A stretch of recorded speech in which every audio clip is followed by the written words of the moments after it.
Assalamualaikum warahmatullahi wabarakatuh. Perkenalkan, nama saya Titi Sujulandari dari jurusan Biologi, Prodi Pendidikan Biologi dengan nomor NIM 22030 204126 dari kelas BPD 2022. Jadi untuk kesempatan kali ini saya akan menjelaskan tentang resume yang saya buat dari Kuliah Umum Wawasan Kebangsaan yang telah disampaikan oleh Bapak Jenderal TNI Dr. Dudung Abdurrahman. Jadi yang pertama adalah menguatkan wawasan kebangsaan dan ideologi bangsa untuk membangun negeri maju Indonesia harmoni. Yang pertama, penggunaan internet. Penggunaan internet sendiri di Indonesia mencapai 196,7 juta dari 145,4 juta merupakan generasi Z dan milenial dengan rata-rata penggunaan selama 8 jam per harinya. Yang kedua, jaringan internet ini berbahaya apabila tidak diimbangi dengan budaya literasi karena berkembangnya berita bohong di media sosial. Yang ketiga adalah era post-trust, era di mana kebohongan dapat menjadi kebenaran dengan memainkan emosi dan perasaan. Yang keempat adalah hal di atas membuat mudahnya terjadi konflik sara. Pluralisme di Indonesia sangat beraneka ragam, baik dari suku, golongan, dan agama apabila tidak dikelola dengan baik. Lalu yang kelima, terjadinya konflik yang berkepanjangan di banyaknya negara dan di Indonesia sendiri menduduki peringkat ke-99 dari 179 negara di Indeks Kerentaan 2021. Yang keenam, semangat para pendiri bangsa dan penyusun dasar negara munculnya kerelaan untuk mendahulukan kepentingan bangsa daripada kepentingan kelompok. Yang keenam, sejarah perjuangan bangsa. Kemerdekaan yang diperoleh saat ini merupakan hasil jerih payah dan tetesan keringat seluruh tumpah darah Indonesia. Contohnya peristiwa 10 November 1945. Dari 16.000 pejuang gugur dan lebih dari 200.000 rakyat sipil mengungsi ke daerah Surabaya. Panglima Besar Jenderal Sudirman tetap bergerilya meskipun dalam kondisi sakit. Hal tersebut membuktikan bahwa Indonesia masih tegak berdiri dan berdaulat.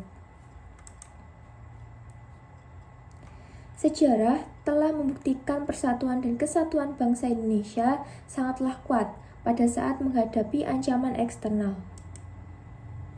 Hal ini karena bangsa Indonesia memiliki nilai-nilai persatuan bangsa, merupakan nilai dasar yang dimiliki untuk digunakan pada saat menghadapi musuh bersama. Lalu nilai-nilai bangsa.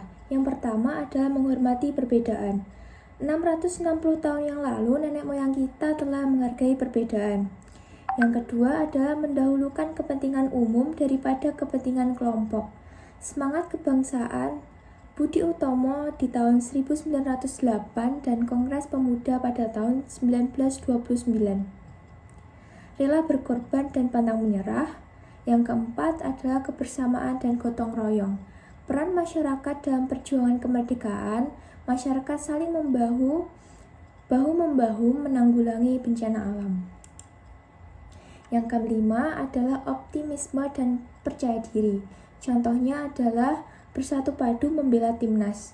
Yang keenam adalah nasionalisme dan harga diri. Reaksi masyarakat terhadap ancaman yang mengusik kedaulatan NKRI.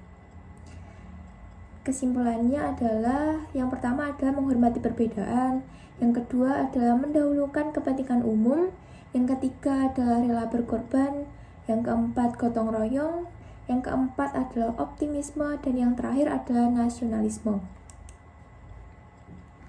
Peran mahasiswa dalam membangun negeri menuju Indonesia harmoni. Yang pertama adalah agen perubahan. Mendorong kelompok masyarakat lainnya dalam menjaga nilai-nilai Pancasila melalui ide dan keterampilan yang mereka miliki.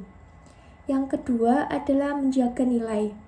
Mahasiswa berada di garda terdepan dalam menjaga nilai-nilai yang terkandung dalam Pancasila sebagai pemersatu bangsa. Yang ketiga adalah penerus bangsa. Keutuhan bangsa akan tergantung dari para mahasiswa untuk mau menjaga dan mewariskan nilai-nilai Pancasila. Yang keempat adalah mengontrol sosial. Memiliki kontrol sosial terhadap kehidupan masyarakat berbangsa dan bernegara. Kunci sukses. Yang pertama adalah lupakan masa lalu, lakukan yang terbaik hari ini secara optimal. Yang terakhir adalah cita-cita, hanya harapan dan angan-angan. Penyebaran agama Indonesia di Indonesia. Penyebaran agama di Indonesia. Penyebaran agama di Indonesia dilaksanakan dengan proses asimilasi dengan budaya yang ada di Indonesia. Tidak ada pertumpahan darah dalam penyebaran agama di Indonesia. Penyebaran agama dilakukan dengan menumbuhkan nilai-nilai kebaikan pada setiap agama.